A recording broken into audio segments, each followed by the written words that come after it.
Hey guys, and so we're gonna go over meal prepping.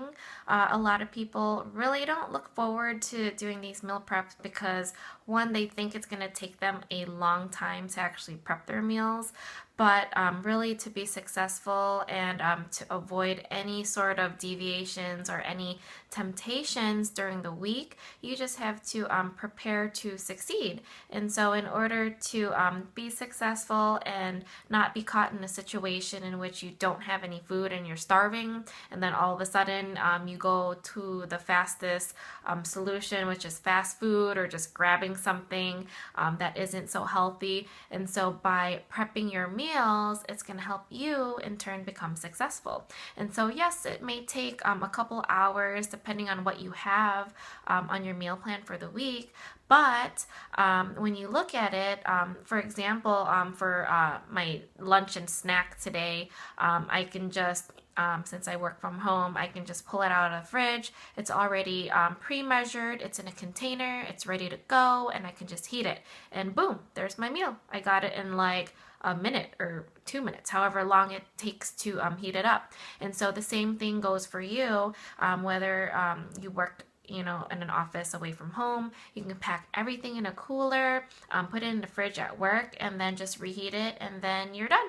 And so you're prepared. Because with clean eating, we're eating every 3 hours. We eat like 5 to 6 meals per day. And so if you think that you have to cook for every single one of them, that's not the case. And so by taking the couple of hours on a day that you choose, and usually I do pick Sundays to prep food, that'll help you in turn save time during the week because everything is already cooked for you, everything's measured, it's all ready to go. And so I'm going to show you my kitchen in a bit and show you how I've prepped some of my meals. Now that your meal plan is set, you've done your grocery shopping, now is the time to prep all your food. And so you've probably bought vegetables, bought some protein, and so now you're going to want to prep those so that they don't go bad in your fridge basically, because when you buy vegetables and you put them in your drawer in the fridge, they're just going to go bad because it's kind of like out of sight, out of mind.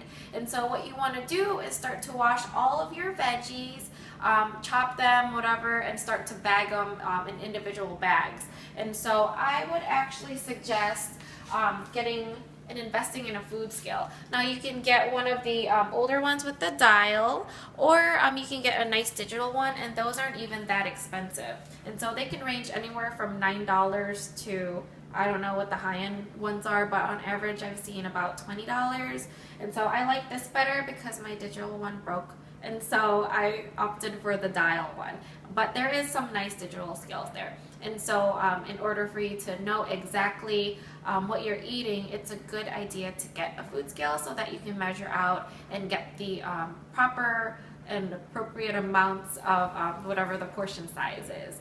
And so you can see here, this is just an example. I already cooked all my chicken before, and so some people think it's impossible to prep for the whole week, but if you plan to succeed, you're going to do your meal plan, because if you don't plan, you will fail. And so at least while you're planning, you're going to be prepared for situations when you don't have the time to actually go and cook something. You don't want to be put in a situation where you're gonna go towards the fast food option, because that's the fastest way and most convenient way that you're gonna get food basically. And so with clean eating, you're eating about every 3 hours. That's gonna be a lot of food, so you do have to prepare yourself. And so I cooked my chicken already, and so it only I baked it in the oven for 32 minutes. That's it.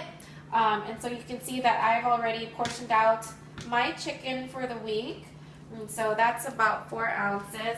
I'm going to show you my fridge because I did prep a whole lot already. And so I'm hoping that your fridge, you give yourself a makeover. And so you can see here, what I like to suggest is putting a lot of your fruits and veggies that you will eat right on the top shelf, because if it's more accessible and visible, you will eat it. If you put them in the drawer down here, you're not going to see it, and so the likelihood of the stuff going bad it'll probably go bad because you forget it's there. So that reminds me, I am going to put my spinach up here to remind myself that I'm going to eat it. And so you can see that I've portioned out my veggies in separate baggies that I've already pre-measured from the scale. My apples are there so I can see them. All my proteins are in separate containers. I measured out my carbs for the week. And so you can just see that everything here is pretty nice and organized. And so it's, you know, great way to get through the week because you are preparing yourself. And also, I do like suggesting posting your meal plan on the fridge so you know exactly what you're gonna need at what meal, and it also helps to keep you out of the fridge to grab the stuff that you need, and hopefully you're not keeping anything that's gonna tempt you anyways. But that is how I prep my meals. And so go out and invest in some containers so that you can start prepping out your meals.